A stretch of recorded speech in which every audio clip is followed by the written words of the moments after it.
He put up a hand, stopped the band, and stepped off the stage. It was 1976, in a packed arena in Greensboro, North Carolina. 18,000 people held their breath. A little boy in a plaid shirt had somehow made it to the front row, and now he was running toward Elvis. Before we go on, if stories of unexpected kindness from music legends inspire you, subscribe. This one moment shows why Elvis was more than a voice. He was a heart. The lights dropped to black. Then bang white spots exploded from the rafters, cutting through a haze of cigarette smoke. The crowd roared so loud it rattled the metal barricades. And in that blaze of light, Elvis Presley walked out. It was the summer of 1976, inside the Greensboro Coliseum in North Carolina, a sold-out show. Nearly 18,000 people packed shoulder to shoulder. The air was hot and restless, laced with the smell of buttered popcorn from the lobby, and the faint sweetness of hairspray from women who'd been in curlers since noon. Security stood like statues at every aisle, eyes scanning the floor. The opening chords of Love Me Tender floated out, warm and familiar. Elvis gripped the microphone, his white jumpsuit catching every glint of the spotlight, rhinestones winking with every movement.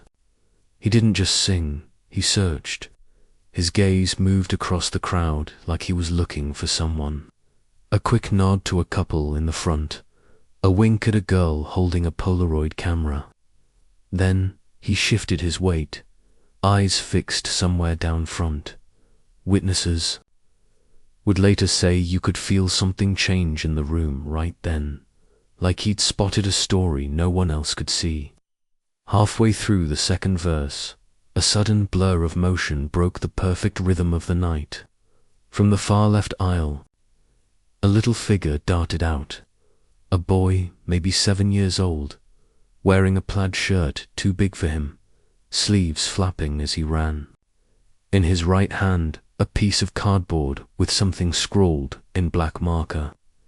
You could hear the slap of his sneakers on the polished floor between the beats of the song. The sign bent and straightened as he ran, edges curling from where he'd held it tight all night. Gasps rippled through the crowd. People leaned forward, hands to their mouths.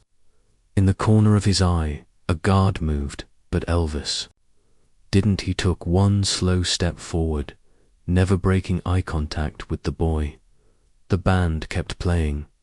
The boy kept running. And in that breathless moment, nobody knew what would happen next. Normally, security would have had a child scooped up before he made it 3 steps, but this time they froze. The spotlight tracked the boy as he charged forward, his small frame cutting through the glow like a shadow in motion. The sound of the crowd dropped, replaced by the faint hum of the PA system and the hiss of an overworked amp. That's when people noticed a thin, clear tube looped across his cheek and into his nose. Under the harsh, white stage light, the oxygen line shone like glass. From the aisle, a woman's voice cracked, "Honey, wait." Her hands reached out but caught only air. She wore a concert program tucked under her arm, its pages fluttering as she moved. Witnesses later said her eyes were wet before she even reached the barricade. Elvis saw it too. He lifted his left hand, a simple, flat gesture, and the guards stopped cold. One of them hesitated, still leaning forward, but Elvis repeated, softer this time, it's okay. The boy's steps slowed as he reached the edge of the stage. He craned his neck upward, blinking against the lights. The bass line still thumped in the background, but everything else felt muted. You could hear the tiny scrape of the boy's sneakers on the painted stage edge. Elvis stepped down from the riser, closing the gap. He knelt, rhinestones catching fire in the light. The first point of contact wasn't a hug, wasn't even a word. It was their hands, small fingers, warm and shaky, met a larger hand that had gripped countless microphones, countless fans. For a moment, they just looked at each other. No rush. No one else in the room existed. Then the boy leaned forward, his arms wrapping around Elvis's waist in a full, desperate embrace. The fabric of the jumpsuit bunched in his hands, his cheek pressed against the cool sequined belt. Camera flashes popped from every direction, bursts of white that lit up the haze above the stage like distant lightning. The crowd erupted, but it wasn't the usual scream. It was softer, like applause at a wedding vow. Some swear the boy whispered something then, something meant only for Elvis. Whatever it was, it made Elvis's eyes flicker, the corners tightening for just a second. Elvis stood, keeping one hand on the boy's shoulder. He turned toward the band and made a small circular motion with 2 fingers. The lead guitarist gave a puzzled half smile. The drummer slowed, then stopped. Elvis leaned into the microphone. "Let's try something," he said, glancing down at the boy. And the room held its breath all over again. Instead of sending the boy back to his seat, Elvis lowered the microphone. "Stand slowly," until it was level with the child's mouth. The Colosseum was still, the kind of stillness you get right before a summer thunderstorm. Spotlights caught flecks of dust drifting between Elvis and the boy, the scent of popcorn, mixed with the faint tense of metal from the stage equipment. Even the band seemed unsure. They'd played hundreds of shows with Elvis, but no one knew what he was about to do. Elvis crouched just enough to meet the boy's eyes. "Sing with me," he said quietly. His voice was calm, but his gaze held a kind of gentle urgency. The boy hesitated. His fingers fidgeted with the edge of the scarf still hanging from Elvis's neck. Elvis gave a reassuring nod to the pianist. A soft chord filled the air, the opening of "Love Me Tender," reset from the top. The boy's first note was small, almost lost in the hum of the speakers.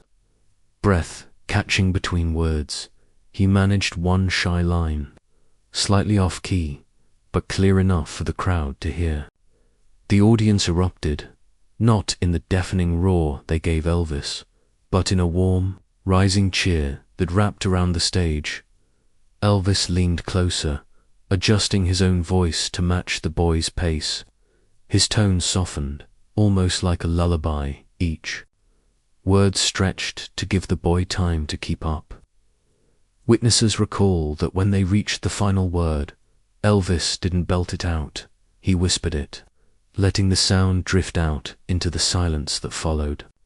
Elvis straightened, then, in one smooth motion, pulled the silk scarf from around his own neck. The fabric gleamed white under the stage lights. He draped it over the boy's shoulders, the ends falling almost to the boy's knees. The boy touched it like it was the most fragile thing in the world.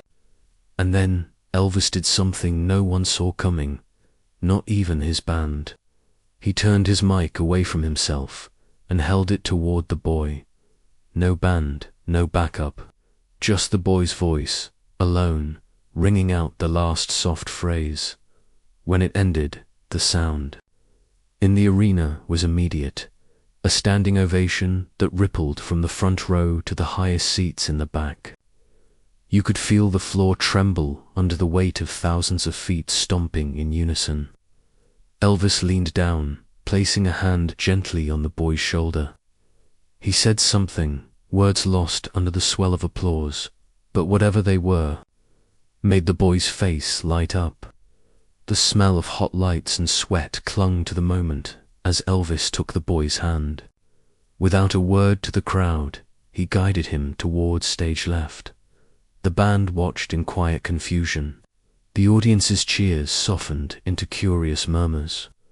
At the curtain's edge, Elvis bent down again, whispered into the boy's ear, The boy nodded, gripping Elvis's hand tighter. Then, with a gentle tug, Elvis led him off stage, disappearing into the shadowed hallway beyond the lights. No one in the arena knew it yet, but the real story of the night was only just beginning.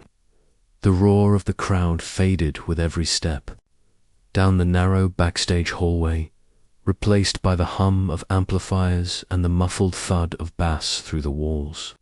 It was dim back here, lit only by yellowed bulbs strung along the ceiling.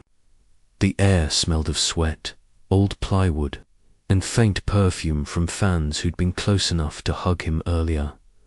Elvis still had one hand on the boy's shoulder, guiding him past coiled cables and stacked speaker cases. A folding chair sat against. The wall scuffed, dented, and Elvis motioned for the boy to sit. Witnesses recall Elvis lowering himself until they were eye to eye. "What's your name, son?" he asked. The boy gave it softly, almost as if speaking too loudly might. Break the spell of the moment. A woman hurried in from the hall, the boy's mother. Program still clutched in one hand. She was breathing hard, face flushed. She crouched beside her son, brushing hair from his forehead.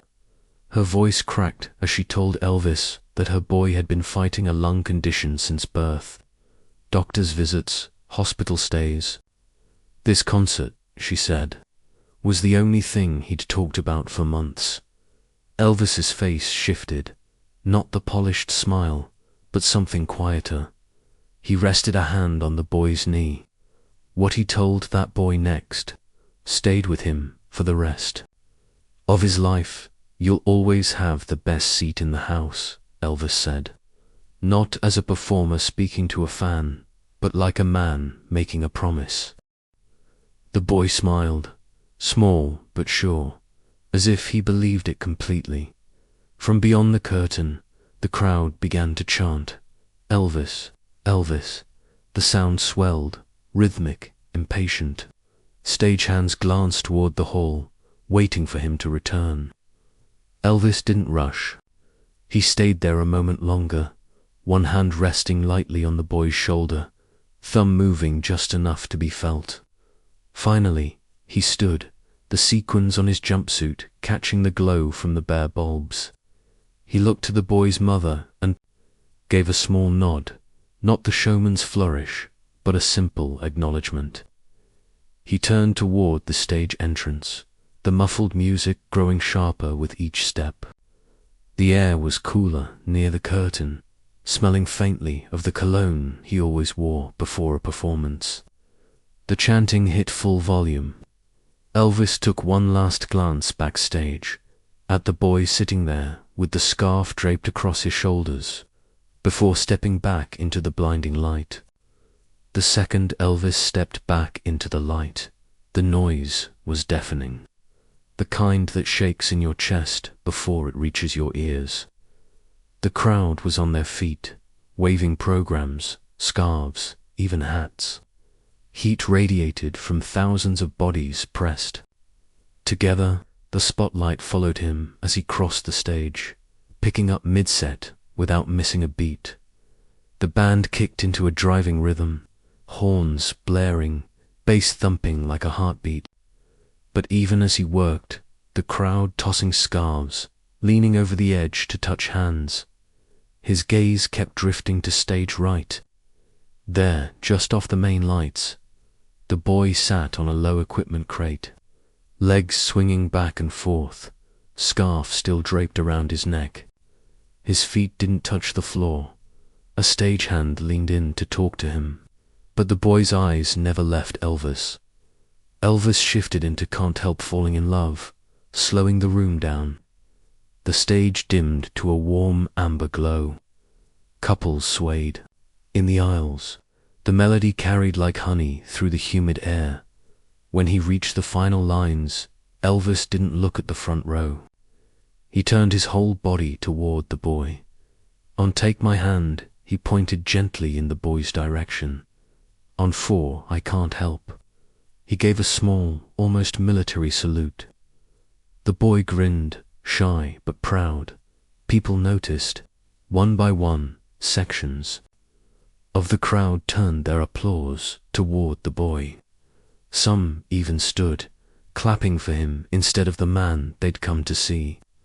From the stage, the glow of camera flashes swept across the audience like a wave breaking over dark water. As the song ended, Elvis held the last note longer than usual, letting it fade into the roar of the crowd. He gave a final nod to the boy before turning back to the mic stand. 3 days later, something would arrive at that boy's home. Something that would make this night unforgettable in a whole new way. Elvis finished his set with the same energy he'd started. But there was an undercurrent now, a quiet thread of connection, running from the stage lights to that crate at stage right. Every so often, between verses, he'd glance over, as if to check the boy was still there, still okay. When the final encore ended, he stepped to the edge of the stage, bowed low, and swept his arm toward the crowd. But his last wave of the night wasn't to the audience, it was to the boy. The boy waved back, clutching the scarf tight. Neither of them knew yet that this was only the beginning. It was 3 days later when a knock echoed through the hallway of a small suburban home. The boy's mother opened the door to find a delivery man holding a long cardboard box. The air outside was warm and still, cicadas buzzing in the distance. Inside, the faint smell of coffee drifted from the kitchen. The boy sat at the table, scarf still draped around his shoulders like a cape. The mother signed for the package, brow furrowed. No return address, just a neat label with their names in block letters. She set it on the table, grabbed a pair of scissors, and carefully cut through the tape. As the flaps opened, her breath caught. Inside was a small, cherry-red acoustic guitar. The finish gleamed under the overhead light. Across the front, in looping silver ink, were the words, "You'll always have a seat in the front row." Elvis. The boy reached out slowly, fingertips brushing over the signature like he was afraid it might smudge. His eyes widened, mouth opening just enough to form a silent wow. The smell of fresh wood and lacquer rose from the case. Nestled under the guitar strings was a folded envelope. The mother opened it. Inside were 2 front row tickets for next year's Greensboro show. A handwritten note slipped out with them. The ink was bold, slanted Elvis's hand. It read, "Thank you for singing with me. Keep playing, keep dreaming." At the bottom was a phone number. No explanation, just digits. The boy grinned, holding the guitar close, scarf brushing against the polished wood. His mother turned away for a moment, wiping at her eyes. According to the family, that wasn't all Elvis had done. Quietly, without any public mention, arrangements had been made through a local foundation to cover the boy's upcoming medical treatments. The source was never officially confirmed, but the timing was no coincidence. The guitar took a permanent place in the boy's room. The scarf stayed nearby, draped over the headboard. When he practiced, he'd sometimes place it over his shoulders, as if to keep that night's connection alive. Years passed. The boy grew, his health slowly improving. That scarf, still soft, still carrying the faintest scent of the cologne from that night, became his talisman. He kept the tickets to even when one show was cancelled due to Elvis's passing the following year. They stayed tucked in the envelope, untouched. If you looked closely at the guitar years later, you could still see where the silver ink had begun to fade, not from neglect, but from being held, played, and loved. To him, it wasn't just a signed guitar. It was proof that kindness could stop a show, cross a spotlight, and change a life. Decades later, when asked about his favorite memory, he never mentioned the song. He always began with the moment Elvis saw him and didn't look away. If this story moved you, share it with someone who believes kindness can stop a room, and tell me in the comments, what's the most unexpected act of kindness you've ever witnessed?